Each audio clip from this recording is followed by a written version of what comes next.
na tayo. Alam nyo ba, nakalabas ko lang ng subway guys.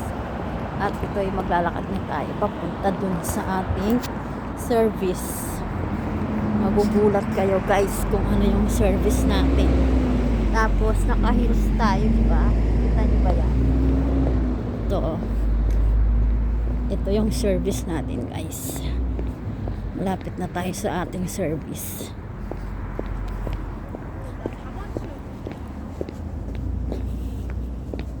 After ng church. Ayun. Malayo ang biyahe ni Inday Garote. Kaya kailangan natin may service.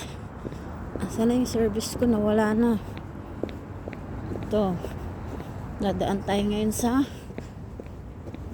Jelmart. Sa groceryhan. Pinapadaan tayo ni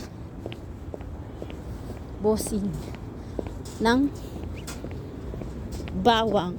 At syempre, magluluto na naman siya.